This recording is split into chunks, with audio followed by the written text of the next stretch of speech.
ધૂમ દાદા ધૂમ બુખારી આજ રોજ સુરેન્દ્રનગર જિલ્લામાં આવેલ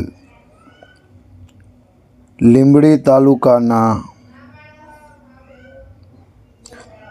સામાકાંઠે ધૂમ બુખારીની દરગાહ આવેલ છે, જેની મેં આજ રોજ મુલાકાત લીધી,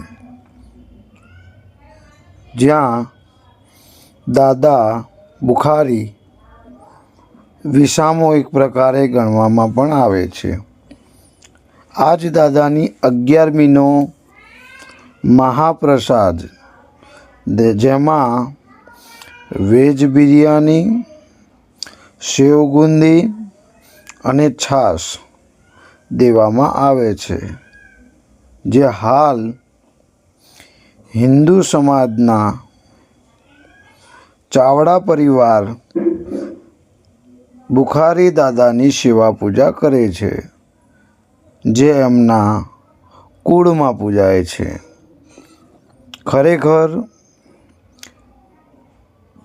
બુખારી દાદાની આ દરગાહ જોઈને મને ખૂબ ધન્યતા અનુભવી. દરગાહ જોઈને ઘણો ઉત્સાહિત થયો, મનને શાંતિ મળી, ખૂબ સરસ વાતાવરણ લાગ્યું. અને કહેવાય છે કે દાદાની દરગાહ ઉપર માટલા રાખવામાં આવે છે, જેની અંદર દૂધ રાખવામાં આવે છે. એ દૂધ આ વર્ષથી લઈને આવતા વર્ષે ઉતારવામાં આવે છે, અને એ દૂધ એવું ને એવું હોય છે. પછી આવતા વર્ષે એ દૂધની ચા બનાવીને પ્રસાદ રૂપે સર્વને દેવામાં આવે છે.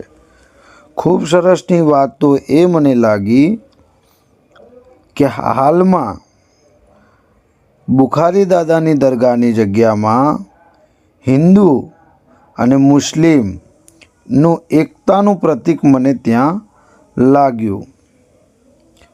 દાદાની દરગાહ મૂળ તો પીર ભળિયાદમાં છે, પણ જ્યારે પહેલી નિશાની પીર ભળિયાદમાં ચડે તો બીજી નિશાની લીંબડીની જગ્યામાં ચડાવવામાં આવે છે, જે હાલ ચાવડા પરિવાર દ્વારા ચડાવવામાં આવે છે. વર્ષોથી ચાવડા પરિવાર દ્વારા આ દરગાહની સેવા પૂજા કરવામાં આવે છે. અને તમે જે જોઈ રહ્યા છો ખીદડો, જે ખીદડાનું ઝાડ છે, જેની અંદર 11 પાક જીનાતનો વાસ છે, અને ત્યાં કોઈ પણ દીકરા દીકરીને પડછાયો લાગ્યો હોય અને આ દરગાહના દર્શન કરાવો તો એ દીકરીને પણ તકલીફો તમામ પ્રકારની દૂર થઈ જાય છે. ખરેખર મને આ જગ્યાનું મહત્ત્વ બહુ સારું લાગ્યું, અને હું ખુદ દાદાના દર્શન કરી મને ખૂબ એટલે ખૂબ ધન્યતા અનુભવ્યો. ધૂમ બુખારી ધૂમ દાદા, ધૂમ બુખારી ધૂમ દાદા, સર્વની મનોકામના પૂર્ણ કરજો.